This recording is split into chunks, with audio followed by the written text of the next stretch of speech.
Bueno, buenas tardes. Voy a presentar la conferencia del día de hoy, que está organizada por la Red Latinoamericana de Investigación de Investigadores en Desarrollo y Turismo, RELIDESTUR, y tiene el agrado de presentar esta conferencia a cargo del doctor Roberto Pereira Guimarães, El Quilombo en Brasil, elecciones 2022 y el futuro político del país. Don Roberto Guimarães es doctor en Ciencias Políticas, brasileño, fue funcionario permanente de las Naciones Unidas entre el año 1983 y 2007, se desempeñó, entre otras funciones, como coordinador técnico de las conferencias mundiales de Río 92, Río +10 y Johannesburgo 2002, y coordinador de Inequality Predicament, informe de la situación social en el mundo, presentado a la Asamblea General de Naciones Unidas en el año 2005. Desde su regreso a Brasil en el año 2007, actuó como docente en los cursos de maestría y de MBA en la Fundación Getúlio Vargas en Río de Janeiro y en el doctorado en Ambiente y Sociedad de la Universidad Estatal de Campiña. Es autor de innumerables publicaciones en temas ambientales, sociales, económicos y éticos en 19 países. Y se desempeña actualmente como consultor senior de ambientales en Genaria. Bueno, ahí estaba dando ingreso don Roberto. Le dejamos para que inicie la conferencia. Muchas gracias. Muchísimas gracias. Es un gusto estar con ustedes después de haber estado en la conferencia magistral de Patricia sobre el justicialismo, que fue realmente muy aclaradora y de hecho despertó en mí la idea de hablar del quilombo en Brasil, porque son dos sociedades que están bastante acostumbradas a vivir en quilombo. Como yo puse ahí en el chat, yo voy a intentar agrupar los comentarios en tres aspectos, que yo llamo los pilares, donde está sentado el quilombo. El primero son las encuestas de opinión y los niveles de abstención. El segundo es, de nuevo, el intento del, comillas, mercado de imponer su dictadura de ultraderecha. Y tercero, lo que yo creo que son cambios geopolíticos y demográficos que explican mucho de lo que está pasando en las elecciones y, de hecho, a mi modo de ver, explican mucho de las dificultades que ha tenido Lula y el PT para actualizar su agenda y su mensaje, porque parece que no han captado esos cambios profundos que han habido en Brasil. Y con base en esos tres aspectos, quiero hacer algunas provocaciones sobre cómo puede ser el régimen político de Brasil a partir de las elecciones, si es, como yo conversaba con Noemí antes de que empezáramos, si es que vamos a tener elecciones. Yo todavía tengo algunas dudas. Pero empecemos por el primer pilar, que son las encuestas de opinión.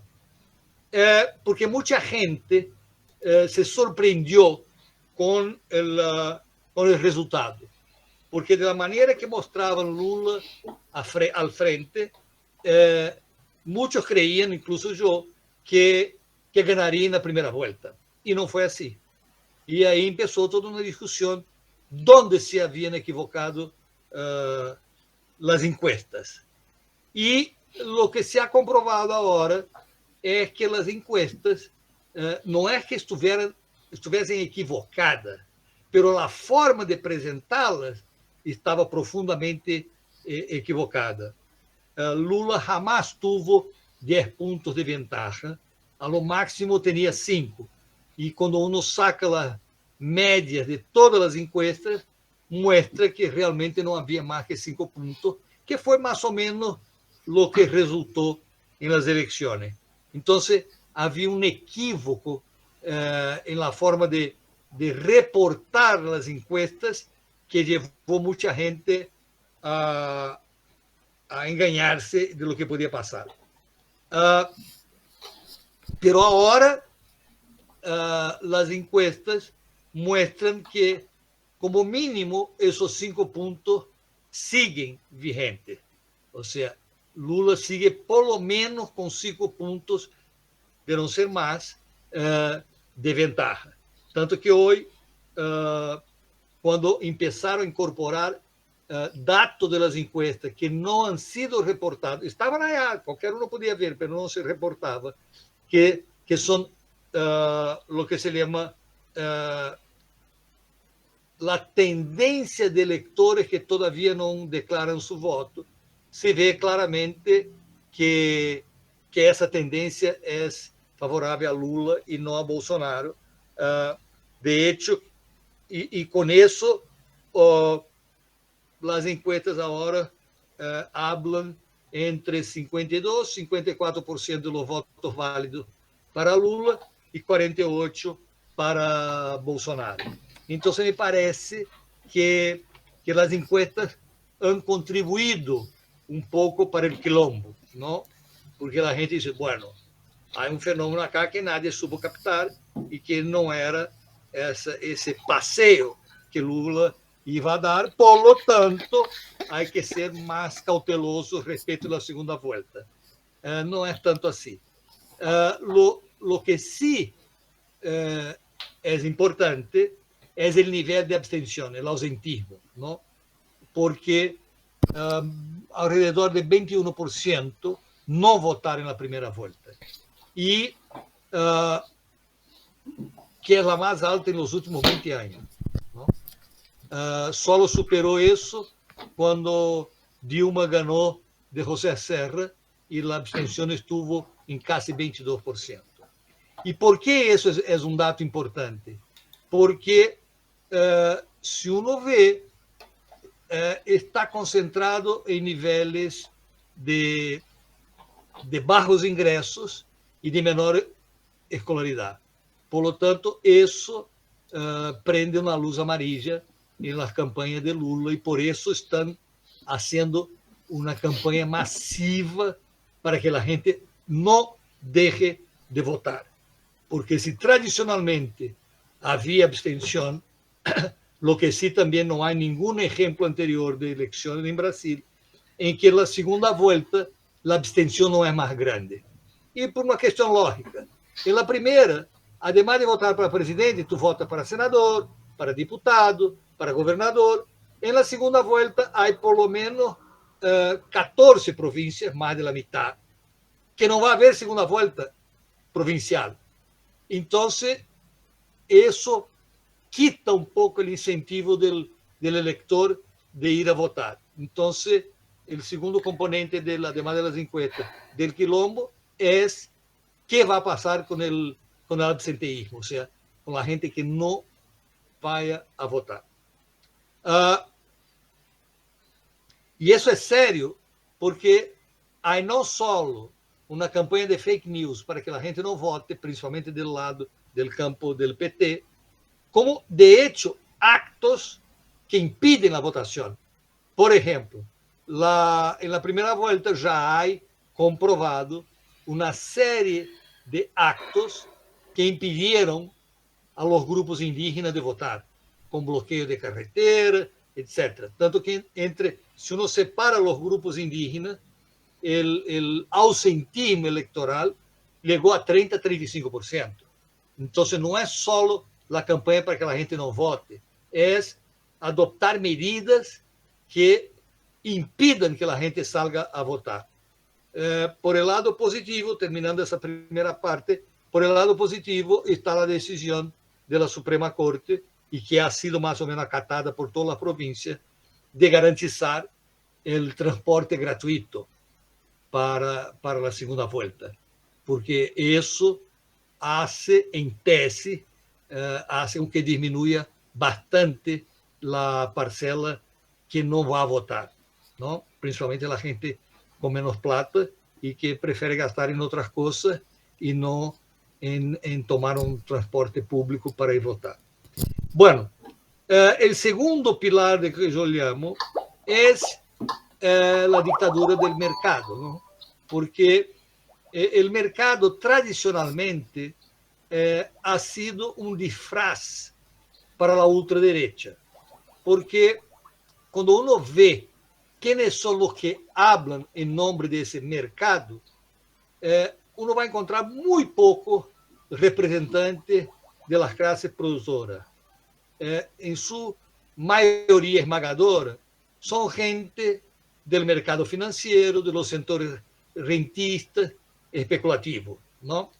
E isso sim está sendo um chantaje forte para que Lula indique quais serão, antes das eleições, já indique quais serão suas principais medidas em matéria econômica, indique quem vai ser seu ministro de Economia, quem vai ser presidente do Banco Central, etc.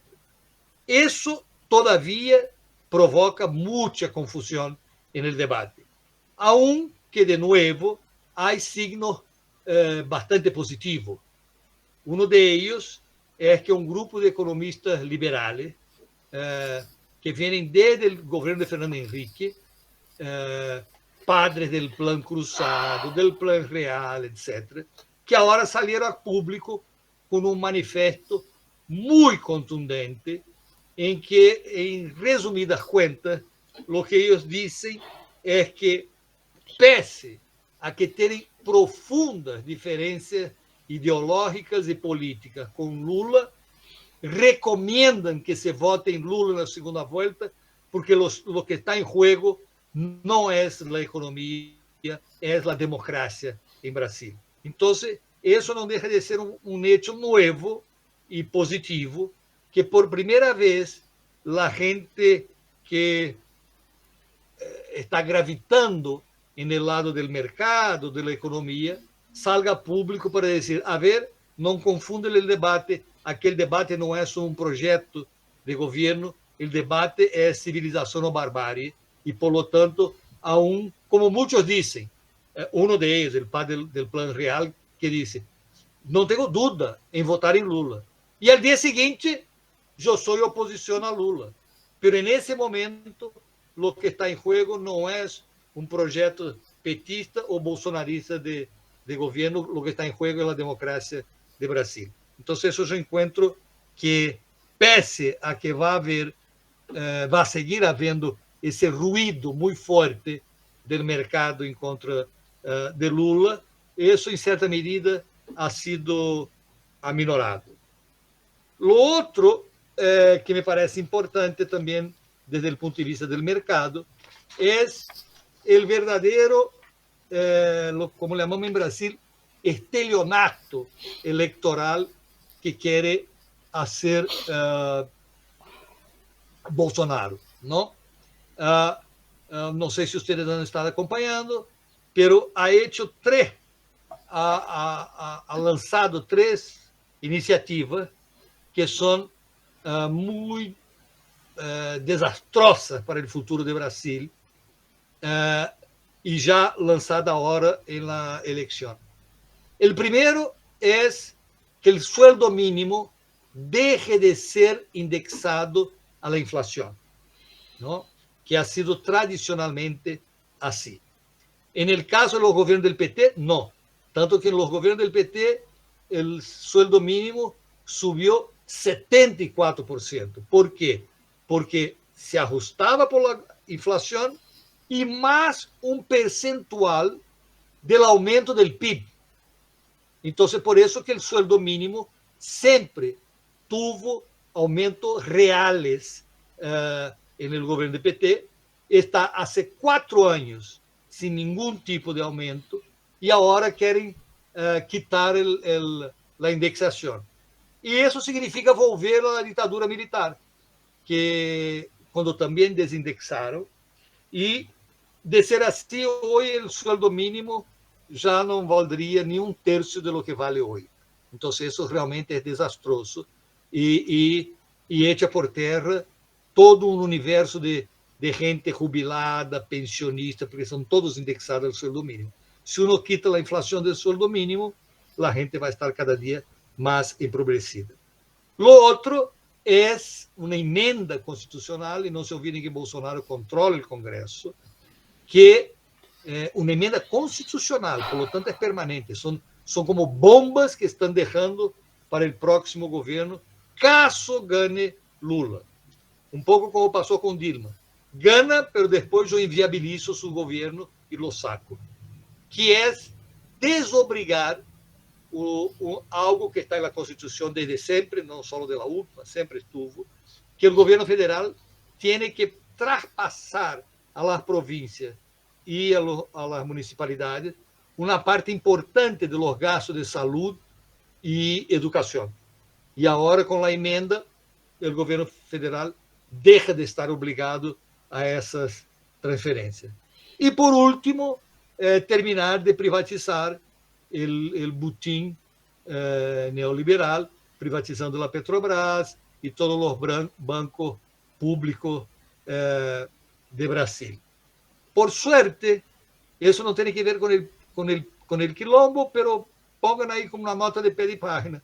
Por suerte, essas iniciativas estão, de alguma forma, vazando, como decimos, se estão filtrando para fora do campo bolsonarista, o qual permite que a sociedade reaccione. O ministro de Economia intenta negar que vai ser isso com o sueldo mínimo, que vai ser a emenda constitucional, ou seja, se põem na defensiva. E a nota de pé de página é que muita gente está dizendo que há setores do bolsonarismo que já dão por perdido e são como quinta coluna, porque estão entregando à prensa e ao campo lulista essas maldades, como chamam, do campo bolsonarista. Não? Então, isso eu diria que é um segundo pilar do quilombo que se está armando, que é essa disputa econômica, não? E do protagonismo, da hegemonia do mercado especulativo.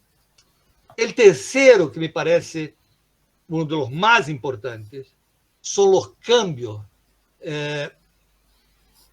culturales, ou seja, demográficos, mas com impacto cultural, que han ocorrido em Brasil nas últimas 2 décadas. E tem que ver com o agronegócio e com os evangélicos.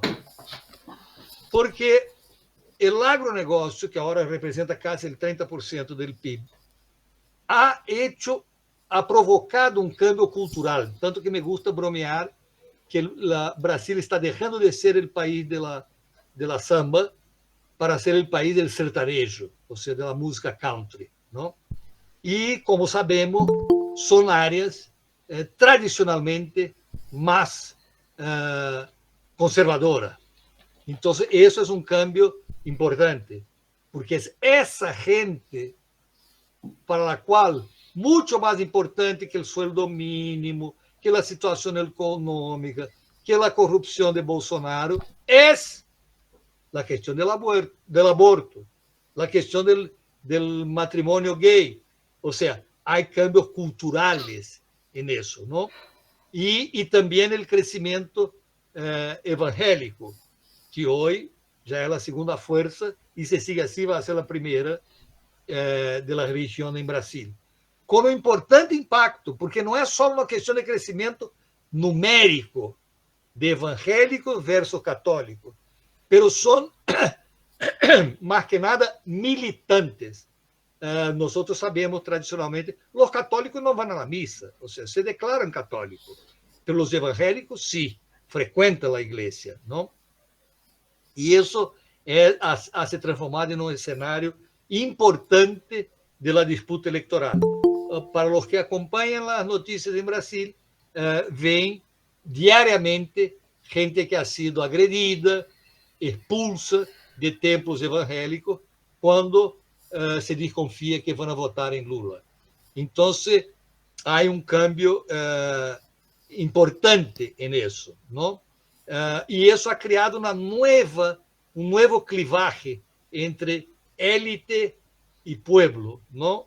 Ou seja, a élite passa a ser agora os evangélicos, a élite passa a ser os intelectuales, passa a ser o MST, e o pueblo passa a ser o produtor agrícola, passa a ser os evangélicos. Então, isso cambia bastante. E eu creio que esse ha sido um dos pecadillos do PT em geral, porque isso vem desde a campanha de 2018, de não perceber esse cambio e insistir, como eu digo, em difundir mensagens ou difundir propostas que miram hacia adelante, pero com o espejo retrovisor. Ou seja, para esse grupo demográfico hoje, não significa muito recordar o que foi o governo do PT em matéria social e em matéria econômica. Muitos não estavam sequer nascidos. Então, como se desconecta da realidade atual e, a la vez de atacar o que são as pautas conservadoras de hoje, sigue tentando resgatar um passado que, por definição, é passado. Não? E, para terminar esse cambio, eu creio que o que eu comentava com Noemi antes de começarmos, que eu estou muito pessimista, porque não descarto que sequer tenhamos eleições. Porque, quem não sabe, me diga na discussão, que aí eu entro em detalhe. Pero han habido algumas señales importantes nos últimos 3 dias. Primeiro, Bolsonaro está chamando a concentrações em lugares que sabemos que são majoritariamente, quando digo majoritariamente, mais de 90% petistas, e estão convocando a meetings políticos nesses lugares, com a esperança de que haja confronto. Querem provocar confronto. Segundo,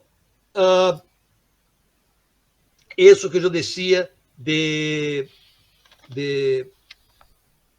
do uso da igreja para provocar mais confronto. E terceiro, o mais importante, que é o chamado que ha hecho há 3 dias e que sigue existindo, porque, como vocês se acordam, desde a primeira volta, que ele questiona as urnas eletrônicas, que podem ser fraudadas, etc., nunca comprovou nada. Intentou involucrar os militares, e os militares iam fazer uma auditoria. Hicieron, não apresentaram nada, e disseram que só vão apresentar em janeiro, não? O qual é ridículo, mas comprueba que não han encontrado nenhum indício de vulnerabilidade nas urnas. Então, como isso falhou, Bolsonaro está partindo para o confronto. Primeiro, isso de organizar mítines políticos em reduto do PT para ver se a gente sai à calle e queda o quilombo físico. Segundo, se querem, eu posso dar mais detalhes, o atentado que um ex-deputado de um partido onde estuvo Bolsonaro hizo há 2 dias, que quando a Polícia Federal foi a sua casa para arrestá-lo, ele los recebeu com 3 granadas e 50 tiros e deixou incluso alguns agentes federais heridos, e pouco a pouco estão saindo mais entretelones de isso que comprueban que ha sido armado como uma provocação.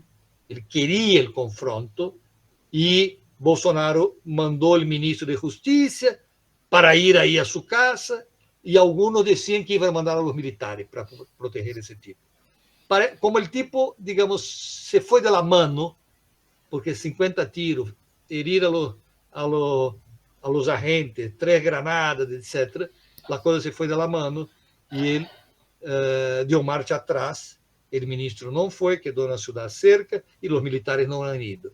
E o terceiro, que é esse que me hace prender, eu diria que é uma luz amarilla, casi roja, que é convocar a todos os militantes a ir, en el día de las elecciones, a vigilar la rigidez de las urnas en las sesiones electorales.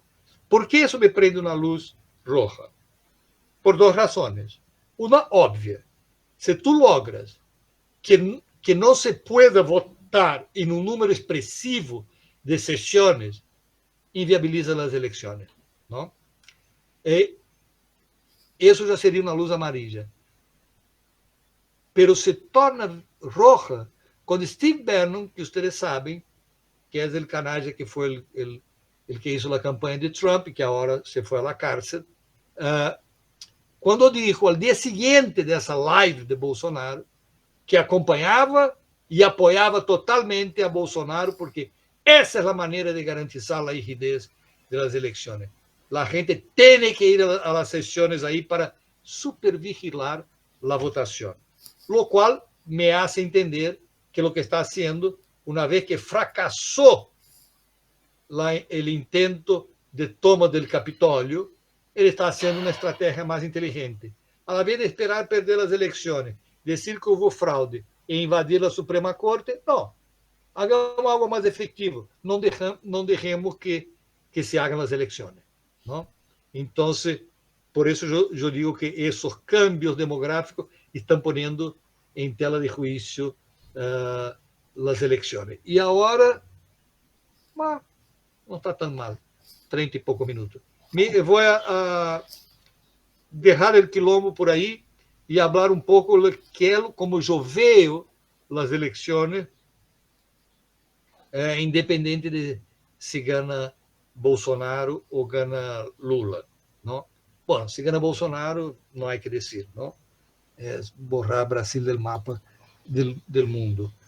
Pero si gana Lula, la cosa se va a poner fea. Primero porque todos los análisis muestran que el bolsonarismo, como el trumpismo en Estados Unidos, no hay mucha diferencia, va a seguir siendo la principal fuerza política de Brasil. Y por eso que yo decía antes, por esos cambios demográficos, ¿no? Eu creio que vai ser uma importante força política. E já está armando, tal como Trump, seu exército para depois das eleições. Não se olvidem que já há 700.000 integrantes em los clubes de caça, que são os que têm, dado por el genocida, têm a liberdade de comprar armas, não? E armas pesadas, e muitíssima munição. Então, se já está armando seu exército. Esse deputado que atirou na Polícia Federal é um que havia comprado armas com essa fachada de ser caçador, não? E agora temos 700.000 caçadores em Brasília. Además de isso, sigue organizando cada vez mais e de uma forma cada vez mais conservadora e violenta os caminhoneiros, não? Os taxistas e principalmente as polícias provinciais. Hasta o momento não logrou, porque tentou uma emenda constitucional, não logrou, mas isso não significa que luego das eleições não logre, aún com Lula no governo, que é lograr que as polícias provinciais passem a ter autonomia frente aos governadores. Ou seja, é um exército paralelo. Já serão 2 exércitos. Um de los caçadores, que já são 700.000, mais grande que todas as Forças Armadas de Brasil, e armados hasta los dientes, e o exército de los policías, que também alcança muito mais que as Forças Armadas. Então, é uma força que vai seguir sendo a mais importante. Además de isso, se uno mira os resultados das eleições em termos legislativos, a coisa se põe feia. Isso que eu mencionava de los policías, por primeira vez, temos quase 100, de uma Câmara de 500, quase 100 que são ex-policías, que já han sido elegidos graças a Bolsonaro, não? Então, isso leva a crer que não só vai ser a força política mais importante, como com uma capacidade de visão e de profundizar as diferenças e a polarização muito grande, muitíssimo mais allá das eleições. Não? E outra coisa que me parece importante, e que também eu creio que escapou de Lula e do PT, é que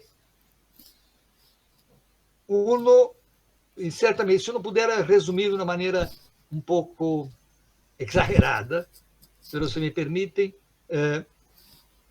as explicações um pouco da esquerda han sido sempre fijando-se no déficit de fenômenos vinculados à extrema-direita ao fascismo. E que são tratadas como regressões, defensas reaccionárias, etc. E se olvidam de que há propostas aí muito ativas, coisa que a esquerda não ha sabido contrarrestar e oferecer contrapropostas. Aonde vou? Não cabe dúvida de que representa o bolsonarismo, mais allá do genocida, mais allá dele. Por isso que eu digo que é um fenômeno permanente, aunque não esteja genocida, aunque Lula seja o presidente, que é essa hegemonia do Estado mínimo. Não?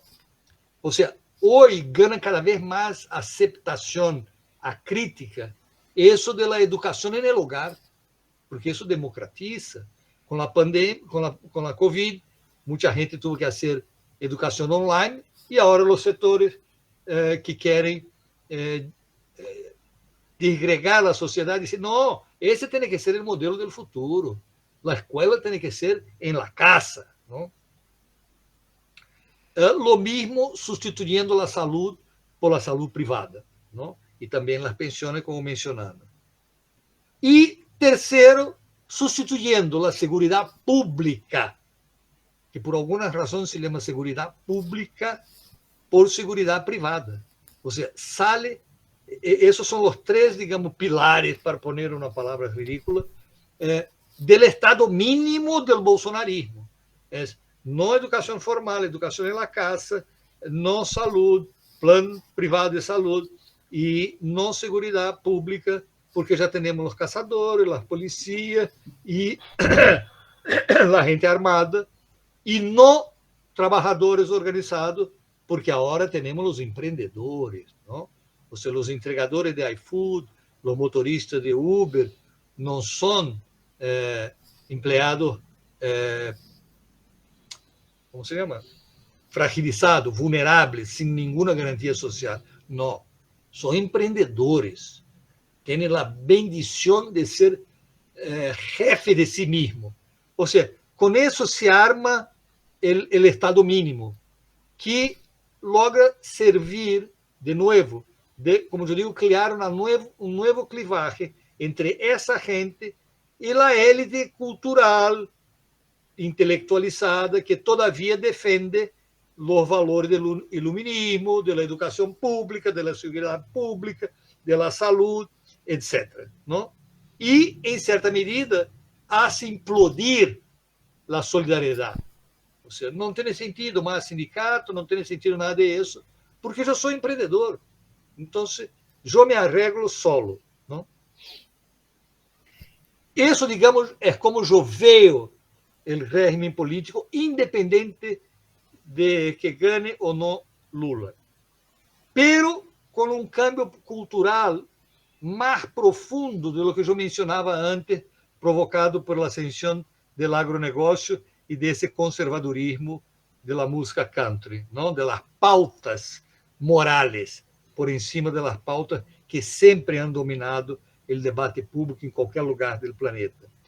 E aí eu recorro a lo que hizo um pastor alemão. Há que respirar, não estou falando do pastor alemão, estou falando de pastor que era alemão, quando escreveu Dietrich Bonhoeffer, que na década de fines de los años 30, início de los 40, com a ascensão do nazismo, se dedicou a estudar um fenômeno que era uma paradoja en ese entonces, principalmente para ele. Ele dizia, como pode uma nação com os níveis educativos de Alemanha ser totalmente hipnotizada por el régimen mais brutal que ha habido, que era o nazismo? Não? Como se explica isso? Não? Porque foi todo, como está sendo agora em Hungria, em Turquia, todo com meios democráticos. Nada impuso isso aos alemães. Os alemães felizes otorgaram isso ao nazismo. E ele chega a uma ideia que me parece bastante provocativa, mas que vale a pena ler porque tem alguns componentes que parece que já prenunciavam o que está passando com a ultradireita em termos mundiais, não só no Brasil, Estados Unidos, Turquia, Hungria, agora Itália, França, luego, que é o que ele chamava a teoria da estupidez, e que ele mostra que é um processo social e psicológico que uno põe a dormir uma parte do cerebro onde atua a lógica e empieza a actuar com o mesmo que hoje se diz como efeito manada. Ou seja, é mais fácil, é menos arriesgado que eu intente fazer uma análise da realidade, eu criar um certo atajo psicológico em meu cérebro e simplesmente ir por la informação de los grupos que estão dominando as redes, não? Em 40 não havia WhatsApp, etc. Pela circulação, perdão, as informações também circulavam por rede. E ele dizia, esses atajos fazem com que adormeçam todo o juízo que tem que ver com a realidade e eu passo a guiar-me por as emoções, não? E isso me hace presa fácil de manipular por as emoções para lograr os objetivos que o grupo em el poder quer lograr. Por isso que ele disse, há que distinguir o canalla ou o mal intencionado, porque revelam faltas individuais, de la estupidez, porque a estupidez é um fenômeno coletivo, social e psicológico, não? Então, na medida em que cada vez mais vemos, se uno põe o que eu falei antes, a perspectiva do regime político, e uno projeta também que cada vez a informação será mais segmentada, mais valorativa, menos real, ou seja, quase já não há mais que falar fake news, porque já não se sabe a diferença entre o que é fake news e o que é fake. Não se ouvirem que 10 milhões de brasileiros creem que a Terra é plana. Isso eu creio que já disse todo, hacia onde camina. Então, se eu junto o bolsonarismo em los aspectos que eu mencionei, como principal força política, com essa estupidez generalizada da sociedade, eu sou obrigado a concluir com Humberto Eco que as perspectivas não são muito boas, porque, como ele dizia, na medida em que isso exista, com o surgimento da internet, essa legião de imbéciles vão dominar o planeta.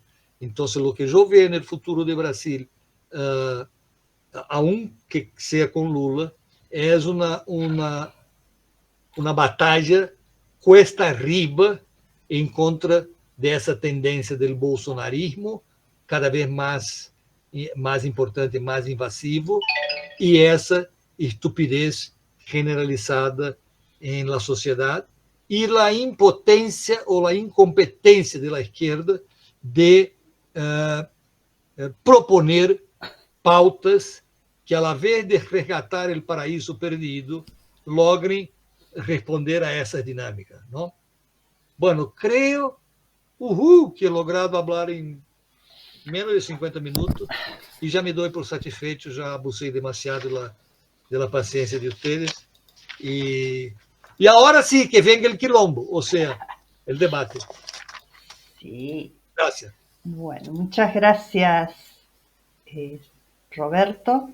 Y abrimos las consultas y si quieren abrir también las cámaras, bienvenido sea. Cámaras y micrófono.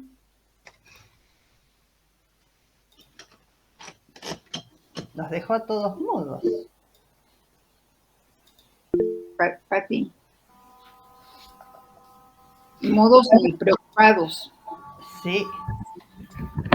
Creo que Patricia ha levantado la mano.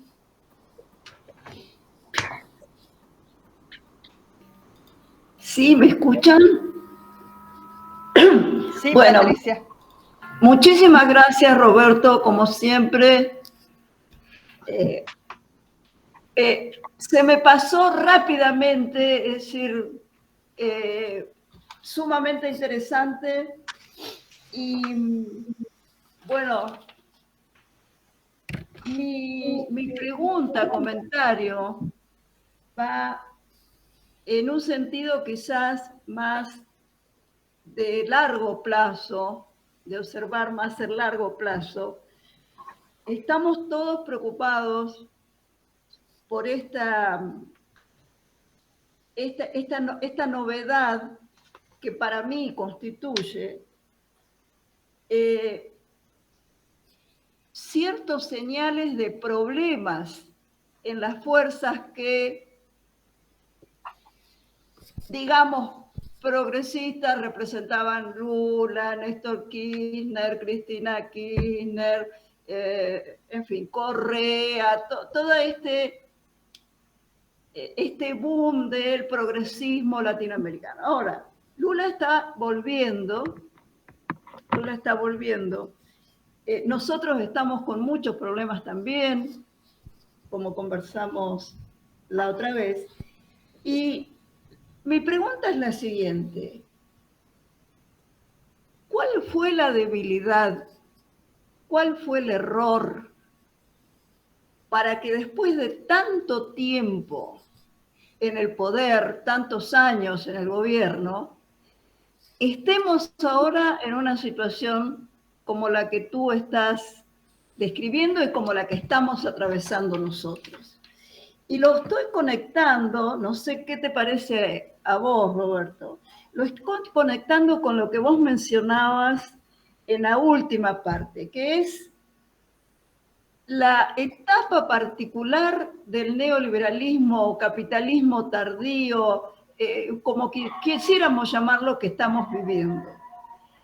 Yo siento que ha habido en las gestiones de Lula, de Cristina Kirchner, ha habido una imposibilidad de entender esta etapa del capitalismo apropiadamente, donde la violencia pasa por lo que vos manifestabas, la violencia simbólica, esto que tú decías de la estupidez. Es decir, pareciera que el capitalismo nos está presentando en este periodo que puede ser de decadencia, que puede ser, pero algo muy diferente a lo que una mentalidad como la de Lula o como la de Cristina Kirchner puedan imaginar para la política.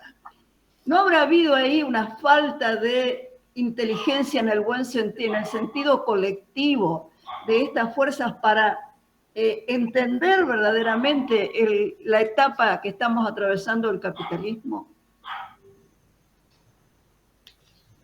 Como hacemos? ¿Tenemos diversos comentarios o vamos así en un peloteo? Como tú quieras, ¿quieres responder o si alguien más quiere agregar algo?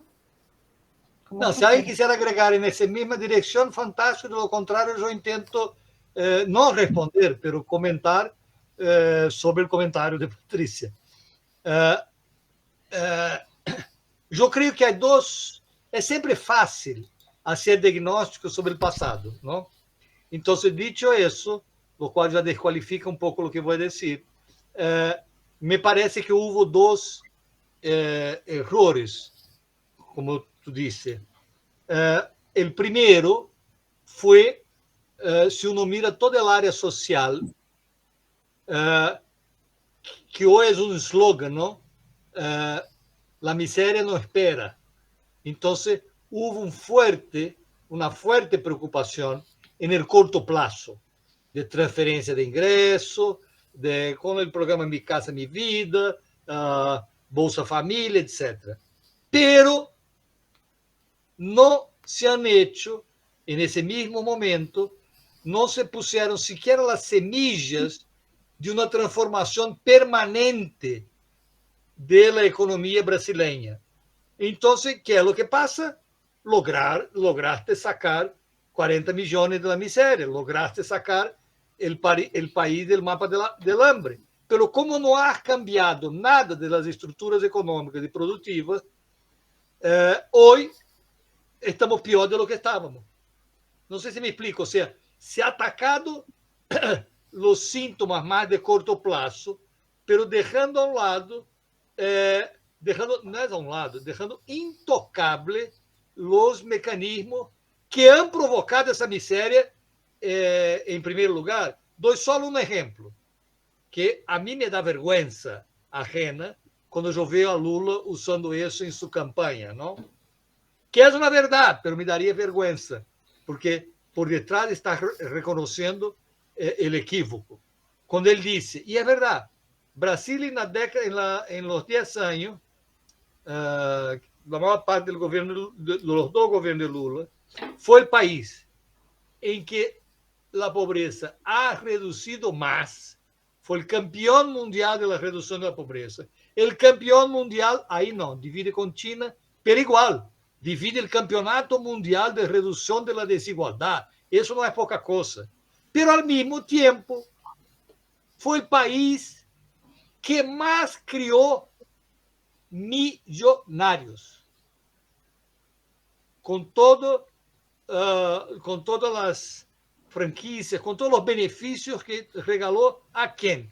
A los bancos, a los financistas. Então, aí vai, por isso que eu digo que me dá vergonha ajena, quando ele menciona isso como mostrar que ele governava para todos. Mira, ajudei a los pobres, ajudei a los ricos. Não, ajudou a los ricos a manter sua estrutura para uma vez que nós de Lula vuelve a mesma situação. Então, esse eu creio que ha sido o primeiro equívoco, e que não é só o de Brasil, não? Recordemos Allende também. Ou seja, de que uno, por dinâmicas históricas que são legítimas no curto prazo, se concentram em dar respostas no curto prazo, pero não fazem nada para cambiar a realidade no largo prazo. Então, basta que venha um Pinochet e a coisa se acaba. Ou seja, porque não há quem salga a defender isso, porque isso não existe todavia. Não? E o outro problema que eu vejo, que me parece sério no futuro, por isso eu mencionei a teoria da estupidez, é não haver percebido que o debate político hoje, desde o piso da fábrica ao debate nacional, se mueve muchísimo mais por emoções que por racionalidade. Então, esse chamado a mostrar a realidade, porque aí a gente vai entender, já não funciona. E já não funciona desde há algum tempo, não? Ou seja, não há racionalidade possível que eu logre convencer a um subtítulo, que seja, um vassalho da teoria da estupidez, que a Terra não é plana. Não há forma. Tu tens que apelar às emoções, como eu apelei quando tive discussão com um terraplanista em Brasil.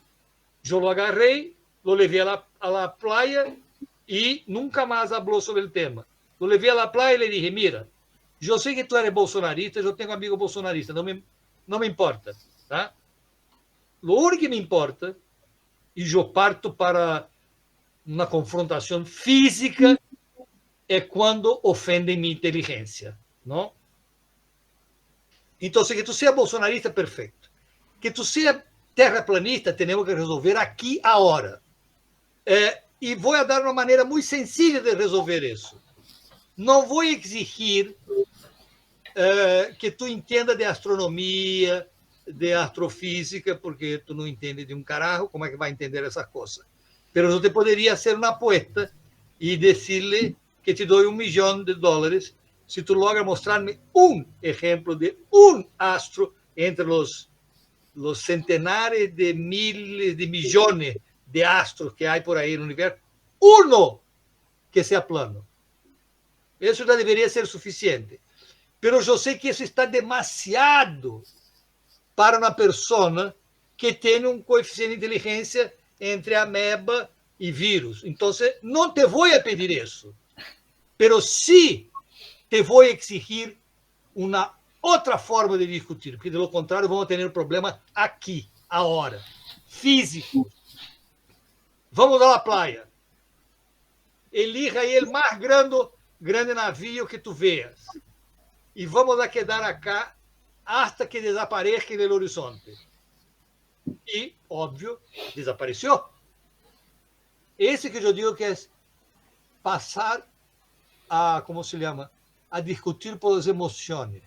Aunque alguém pode dizer que eu fui um pouco grosseiro, porque eu lhe dije, mira, tu viste que o barco que tu elegiste desapareceu do horizonte? Já. Então, te vou dizer uma coisa, para que sigamos essa discussão.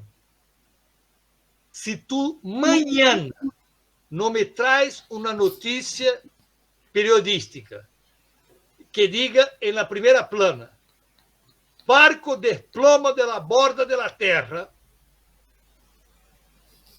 te adverto que nunca mais cruces comigo na calle.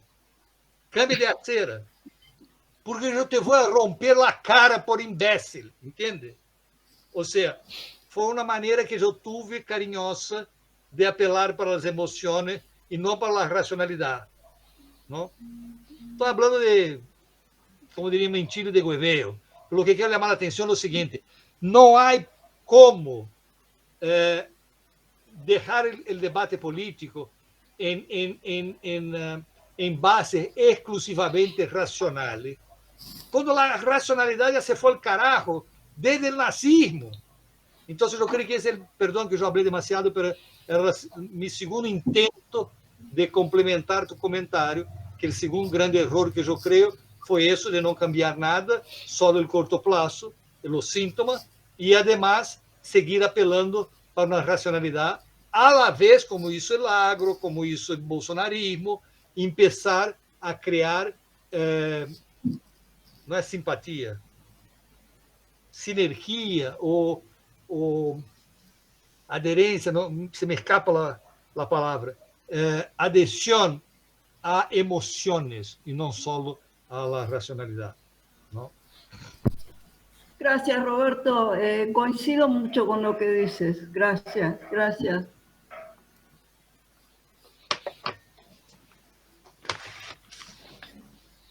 ¿Alguna pregunta más? Nos has dejado. Neptali. Don Neptali. Sí, muchas gracias. Me agradó mucho, me gustó, me resultó muy interesante la plática que nos ha dado Roberto. Me llamó sobre todo la atención, y a eso me quiero referir, los datos que él dio en cuanto a las encuestas. Que si Lula ganará si mucho con un 5% de ventaja. Lo que quiere decir que si Bolsonaro llegara a ganar, tampoco sacaría una gran ventaja. Esto a mí lo que me señala es que la sociedad brasileña está pues prácticamente polarizada, ¿verdad? La mitad está por un lado y la mitad está por otro. En ese sentido, a mí me parece que los gobiernos en América Latina han mostrado, sobre todo los gobiernos de izquierda o los que se llaman de izquierda, han mostrado de que se dedican a hacer cambios con mucho cuidado. Tanto cuidado le ponen que muchas veces no hacen cambios, ¿verdad? Entonces resulta que queda un gobierno de izquierda que a veces es más neoliberal que los gobiernos de derecha, ¿verdad? Y entonces estamos ante un panorama en Brasil de que puede hacerse todo hacia la derecha.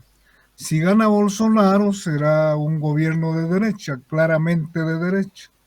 Y si gana Lula, con tan poca diferencia, y dada la tendencia que hay en la izquierda centrista latinoamericana, pues también va a hacerse bastante a la derecha.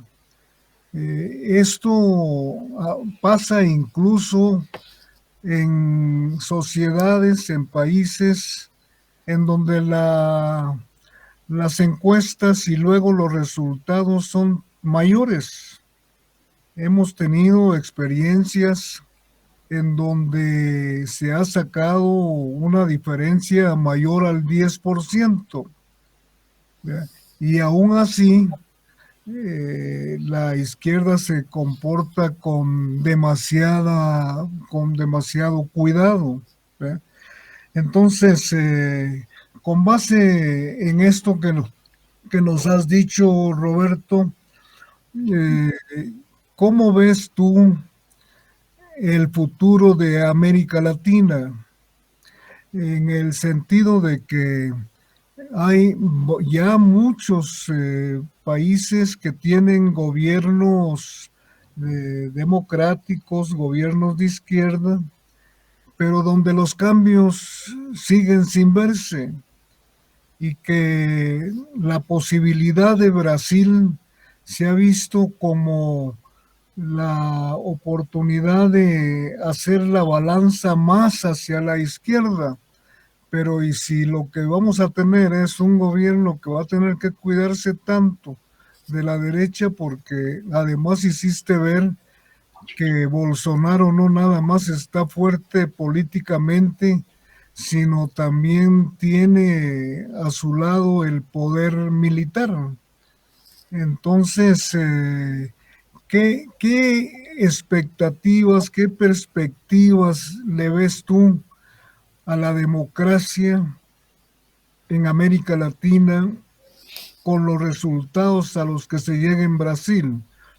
Sea que gane Lula, ¿verdad?, o que gane Bolsonaro, si estamos pensando que de todas maneras lo que queda mandando es la derecha, ¿verdad?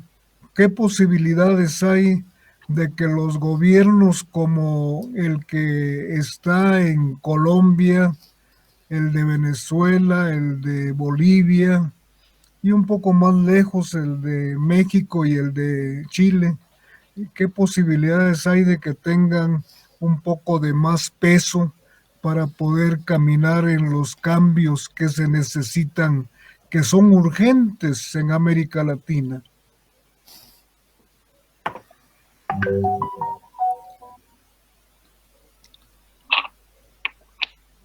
Tu micrófono, Roberto. Vou tentar manter a compostura, porque frente a lo que disse Neftali, minha única resposta devia ser largar-me a chorar, não? Porque sou extremadamente pessimista, Neftali. Eu creio que já perdimos. Eu não vejo nenhum futuro para, en el corto plazo. Se querem, podemos discutir um pouquinho que pode passar mais a mediano e largo plazo. Pero en el corto plazo, yo no veo ningún futuro para el progresismo en América Latina. Lo que tú decías es la verdad. Cada vez más los que asumen con tintes progresistas lo hacen para acercarse a la derecha, ¿no? Que é a única forma de manter-se no poder. A tal ponto que não vou poder discutir, se quer, posso depois em privado, porque aí seria um pouquinho largo para explicar, pero eu he desarrollado já um esboço de um texto em que me han proibido mis amigos del PT de sequer terminar e publicar, por razões óbvias, em que eu hago uma afirmação muito perentória, que o novo presidente de Brasil, luego de domingo, aunque gane Lula, não será Luiz Inácio Lula da Silva. En el mejor de los casos, el nuevo presidente de Brasil se llama Geraldo Alckmin, que es el vicepresidente. ¿Y quién es Geraldo Alckmin? Es uno de los más importantes liderazgos de la derecha. Hasta que surgiera Bolsonaro, el clivaje de Brasil era el PT y el PSDB. Geraldo Alckmin ha sido governador 2 veces de São Paulo por el PSDB. Ha sido candidato a la presidencia por el PSDB. Y yo creo que una buena parte, pero desgraciadamente no hay encuestas para comprobar si lo que yo estoy diciendo tiene asidero en la realidad. Pero es una especulación que yo creo que tengo todo el derecho de hacer, que la creciente aceptación de Lula ahora es precisamente porque eligió a Geraldo Alckmin como su vicepresidente, ¿no? Mal comparando, sería como si Cristina Kirchner elegera como su dupla alguém ligado a um governo provincial de Macri. É isso o que hizo Lula. Ou seja, já está no governo. E a gente diz, então você está dizendo que vão matar Lula? Que ele se vai morrer de câncer, que é uma possibilidade? Eu digo, não quero saber o que vai passar. E como vocês sabem que às vezes aunque eu não seja adicto à cocaína, nem demasiado borracho, eu já hice uma previsão dessa com 6 meses de antecipação. Eu disse, o próximo presidente de Brasil se chama José Sarney. E aí me transformei na celebridade. Como sabia que ia morrer Tancredo Neves? Digo, não, imbécil. Eu não necessito ser pitonísia para saber que se vai morrer Tancredo Neves. Basta que eu seja cientista político para saber que só há uma transição democrática possível com os militares no comando. E Sarney era o presidente do partido militar. Com a mesma lógica, pero agora atualizando com outras informações, é que eu afirmo com toda a segurança de novo, o próximo presidente de Brasil se chama Geraldo Alckmin. A tal ponto que me vou poner empobrecido, se não passa isso, porque já tenho docenas de cervejas apostadas, e a mais grande aposta é que eu hice com minha hija, que se isso não passa, porque tem que passar até 31 de dezembro. Se querem, eu explico rapidamente como vai passar. Até 31 de dezembro do próximo ano, Lula está fora e o presidente é Geraldo Alckmin. E se isso não passa, eu le vou ter que regalar viagem em classe executiva a minha hija a Nova York, ou ela vai ter que fazer o mesmo para mim, a elegir a Paris ou Florença. De tão sério que eu estou nesse, comillas, vaticínio, que não é vaticínio, para mim é uma leitura da realidade e que contesta o que tu estás dizendo. Essa tendência é tão abrumadora que Lula já la incorporou. Ou seja, não é um Ricardo Lagos que se diz socialista e que poderia ser da RN de Chile. Não é um Fernando Henrique Cardoso que se diz social-demócrata e que é de direita, caramba. Su governo foi de direita. A privatização começou com ele. Todo o neoliberalismo é de Fernando Henrique Cardoso, um tipo da esquerda. Então, por a mesma razão, agora eu digo, bom, para não seguir demasiado, resposta ao que tu disse é, não tenho nenhum optimismo, yo creo que ya ganó la derecha en el corto plazo. Y ustedes no se van a olvidar de mí si el día de mañana Geraldo Alckmin es el presidente de Brasil. O sea, se estará devolviendo Brasil a sus legítimos dueños, los que son dueños de ese país desde que llegaron los portugueses, que es la derecha. Ahora están, o sea, el PT fue un cáncer, fue un accidente histórico. Y Lula se ha dado cuenta de eso y ahora va a devolver el país a sus dueños. Pero, en fin, esa es otra discusión. Contestando a tu pregunta, no tengo ningún optimismo de que haya futuro para el progresismo en el corto plazo. Y no es solo América Latina, es en el planeta, ¿no?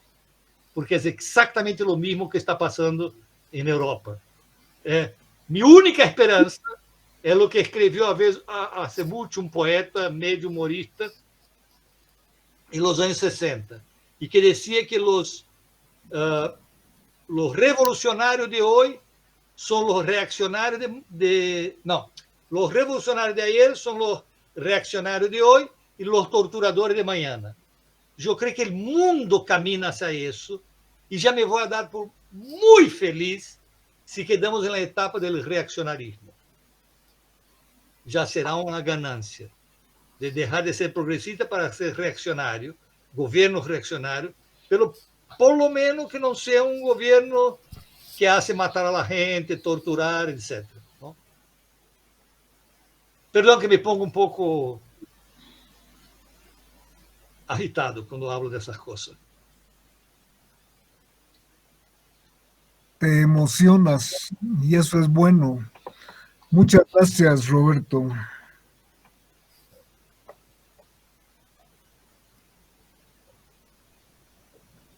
Sí.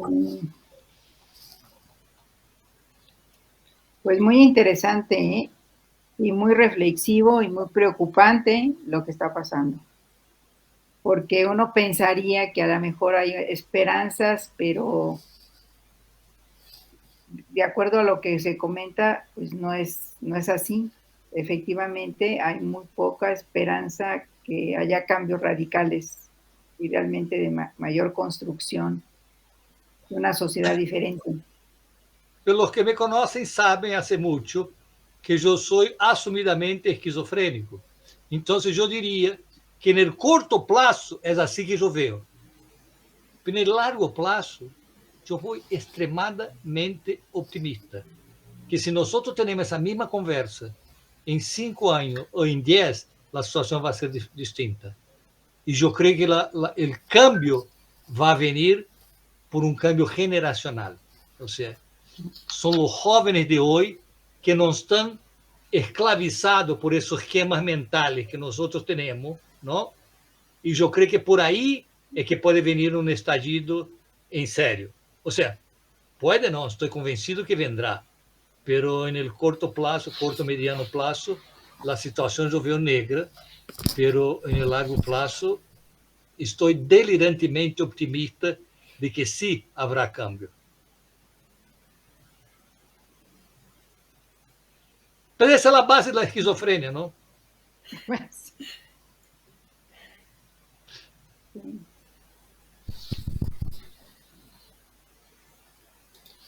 No sé, ¿hay preguntas? ¿Alguien levantó?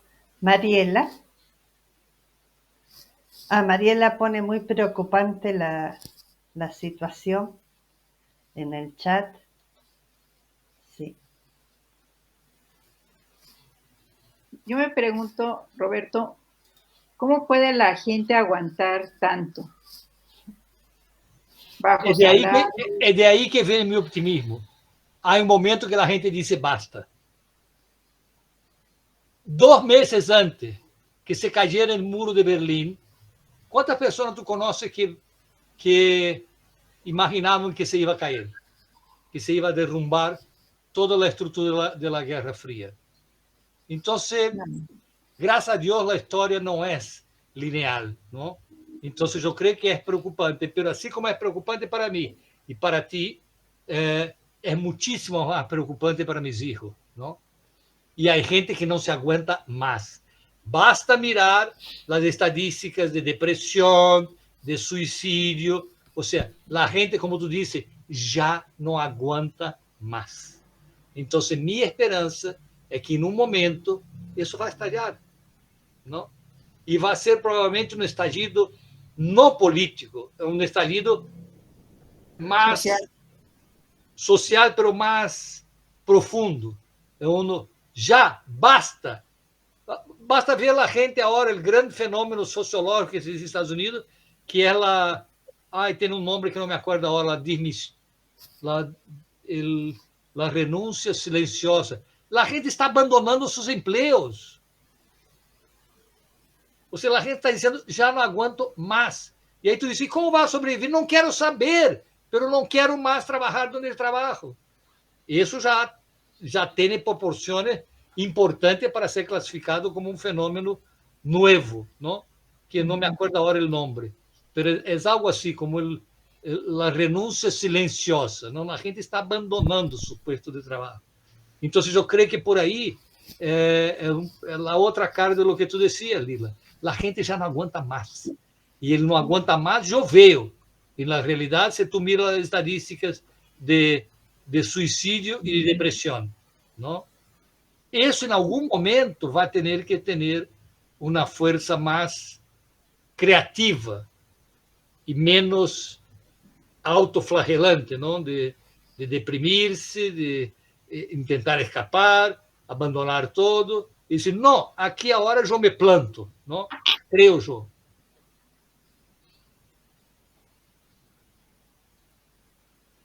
Sim.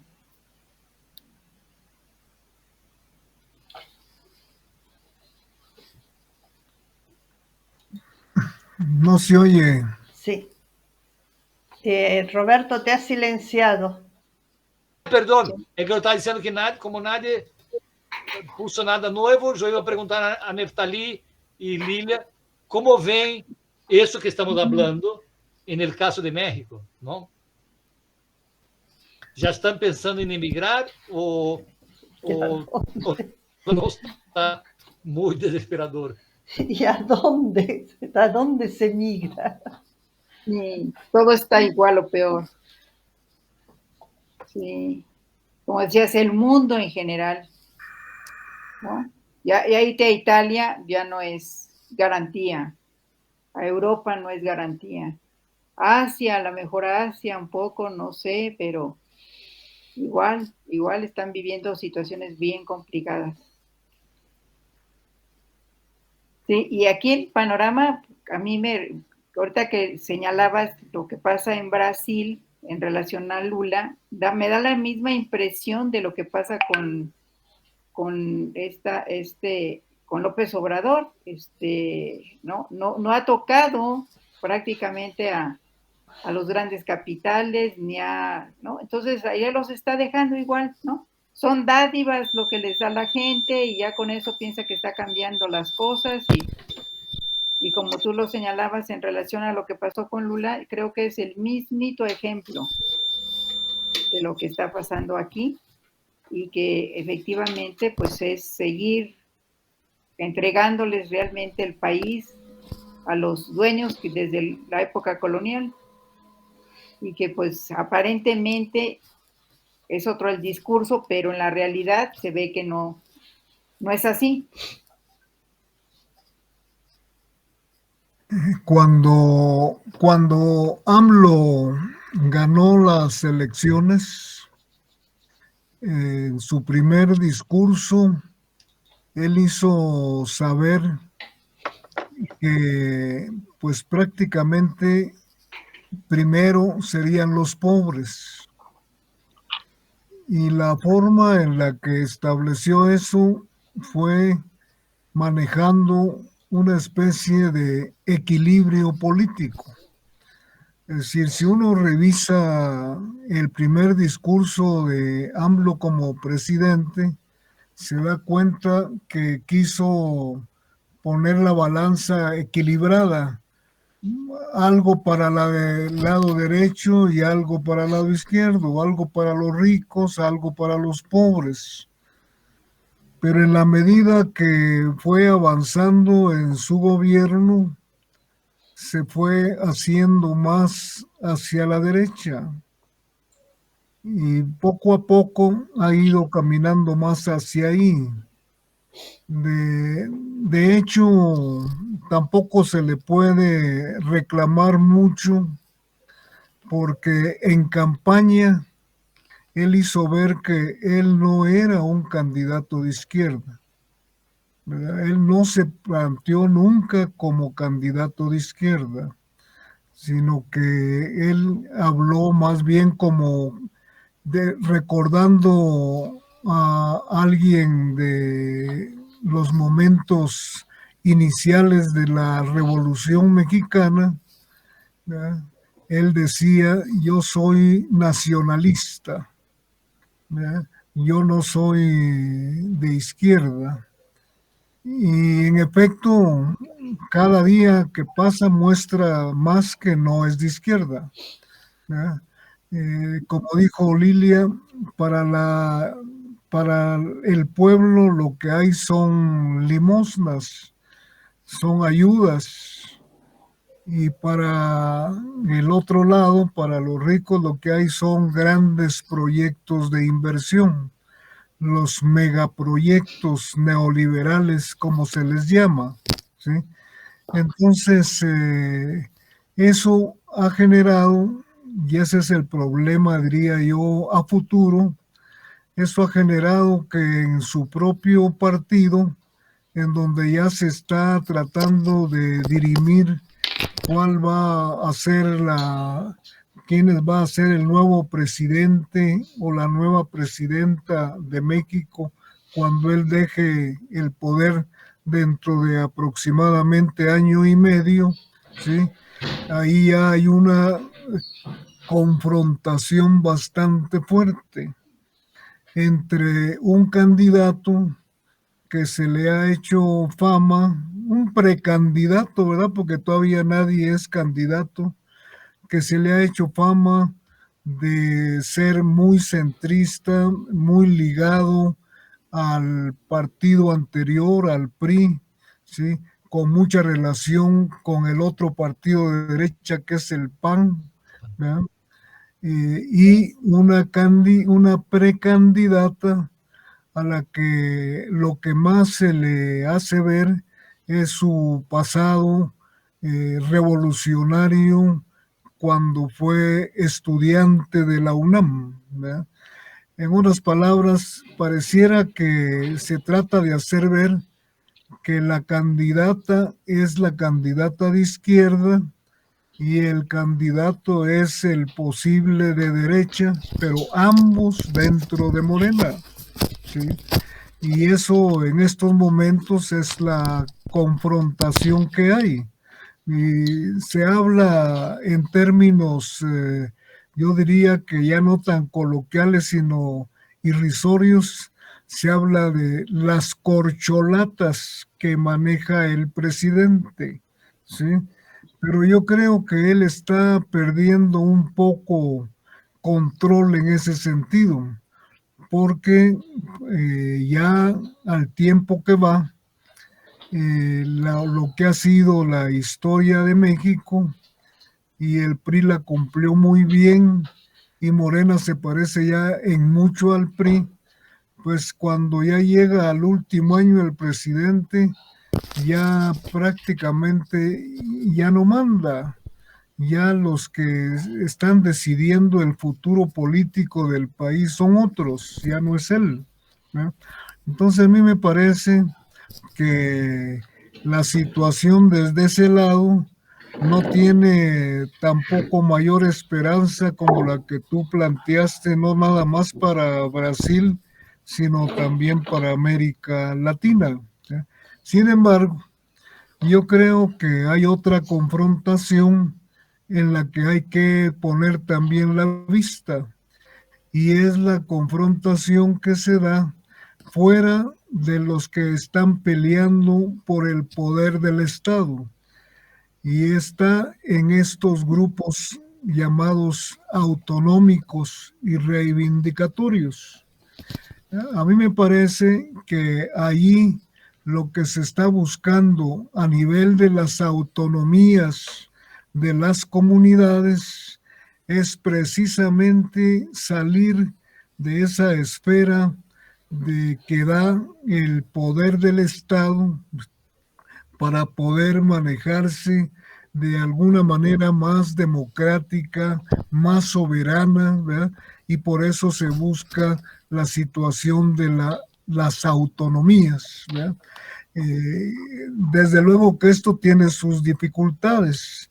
Sin embargo, a mí me parece que es una confrontación que ya trasciende los niveles nacionales y que actualmente se discute ya a nivel de la región latinoamericana. Por poner algo, y que creo que no estaría yo tan equivocado, el ex vicepresidente de Bolivia, Álvarez Liñera, representa el punto de vista de las posibilidades que dan los gobiernos progresistas, y gente como Raúl Civechi en Uruguay, o movimientos como el de los zapatistas en México y el de los piqueteros en Argentina, muestran las posibilidades de las luchas autonómicas. Y estas ya hay reflexiones grupales a nivel general en América Latina, en donde ya se discute cuál debería ser el camino de la izquierda, si seguir buscando gobiernos progresistas o manejarse ya a nivel de los movimientos autonómicos. Mientras eso pasa, pues todavía no tenemos una solución a la mano, ¿sí? Pero por lo menos ya se ve que está discutiéndose, se está reflexionando sobre las posibilidades que representan, que significan estos llamados gobiernos progresistas, con todas sus limitaciones, ¿verdad? Con todas sus limitaciones, pero creo que algo vamos a sacar en concreto en ese sentido, ¿verdad? Hay sociólogos muy fuertes, hay un sociólogo argentino que en este momento se me olvidó el nombre, pero que también está contribuyendo mucho en esta discusión, ¿verdad? Así que, sin dejar de ser tan pesimista, pues pensemos que se está comenzando a abrir la posibilidad con este tipo de reflexiones y de discusiones que ya tienen buen camino en América Latina. Muchas gracias. Se me permite, quisiera hacer solo dos comentarios muy breves. Uno es que yo creo que si somos más realistas y no miramos a futuro con el retrovisor, vamos a tener que reconocer que en el corto plazo ya está superada la confrontación izquierda y derecha. Lo que tenemos hoy es la hegemonía de la derecha y la confrontación pasa a ser la derecha de la barbarie, o sea, la derecha bolsonarista, trumpista, Erdogan, etc., y una derecha más civilizada, ¿no? Que es la derecha que, como el gobierno Lula-Alckmin, quieren restablecer derechos laborales, etc., etc., sin cambiar las bases del modelo. Entonces, yo creo que, desde mi punto de vista, en el corto plazo, se acabó la confrontación izquierda-derecha y es ahora, al interior de la derecha, entre una derecha de terra arrasada, o sea, de capitalismo salvaje, y una derecha más civilizada, ¿no? Con un tinte más social. Sin embargo, parte de mi esquizofrenia, que yo no mencioné, voy a dejar nada más que planteado, es que yo creo que tenemos un problema también serio de análisis. é que se nós tivéssemos essa mesma discussão nos anos 60 ou 70, havia um telão de fundo mundial. Haviam confrontações de modelos de sociedade, de modo de produção. E nesse momento também temos uma inflexão nisso, não? É um pouco, para poner de uma maneira de bar, é um pouco como Fukuyama dizer, é o fim da história. Mas eu creio que se abrimos um pouquinho mais a mente, vamos a descobrir que há um novo ordem que está surgindo. Ou seja, agora último eu me estou dedicando a tratar de entender, todavia estou rascando a superfície, que significam modelos políticos e econômicos como o de China e Vietnã. E eu creio que são modelos bastante distintos de lo que nós conhecemos.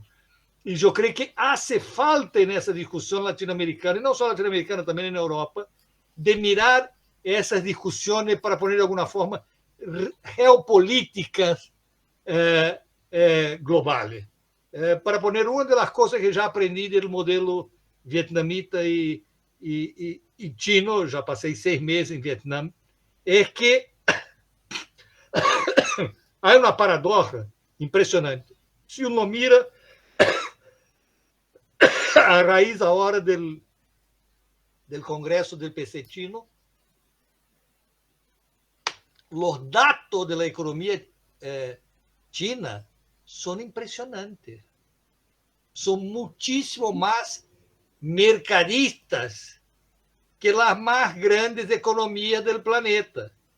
E que é lo que estou tentando ser muito reducionista, não? Pero que é lo que logra explicar que o resultado desse capitalismo é totalmente distinto.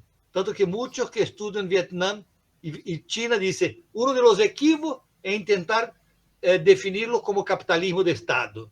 Não tem nada a ver com capitalismo de Estado. São economias de mercado, pero que o controle político é fortíssimo do Estado. Ou seja, os mercados fazem o que se les dá a gana, pero a cancha é muito delimitada, não? Então, isso é algo que nós não estamos acostumados a discutir. Então, por isso que eu digo que, no largo prazo, quando empecemos também a ter referentes globais distintos a que nós temos hoje, vamos a ver que sí existe um mundo que todavia é invisível para a ciência social latino-americana, pero que sí existen e mostram um futuro distinto, não? Eu creio. Sí, nada más para decir que el nombre del sociólogo que me estaba queriendo acordar y que ya me acordé es Atilio Borón. Sí. Claro. Sociólogo, yo lo conozco más como politólogo que por sociólogo. É politólogo. Por eso se me... É cientista político. Esse é meu ídolo. Pero Foi com ele que eu aprendi a definição que eu di do justicialismo, quando leu meu capítulo sobre o ciclo de Perón, que disse, Roberto, o que tu estás mostrando aí é uma coisa muito sencilla, que está no DNA da política argentina. Nadie necessita do peronismo para chegar ao poder, pero nadie logra governar se não é com o peronismo, não? E ele vai mais adelante e disse: a diferença do peronismo argentino com a democracia cristiana chilena é precisamente essa. A democracia chilena tem em seu DNA a negociação, a pactação de alianças. E o peronismo não. Tem em seu DNA a capacidade de joder, de imobilizar al outro, não? Então, caramba, quando tu hablas de Atilio, aí me pongo todavia mais frenético, porque já encontro que é o mais grande cientista político que essa região ha conhecido, não? Incluso me encantaria escuchar sus comentarios respecto de nuestras discusiones de hoy. De hecho, cuando Noemí manda esa grabación, yo le voy a mandar a él y dice, Atílio, ¿por qué no, si no vienes a Brasil, me voy a Argentina, y por qué no tomamos unas 4 botellas de vino para que me cuente cuál sería tu reacción a todas las boludeces que hemos hablado en esa discusión? Y para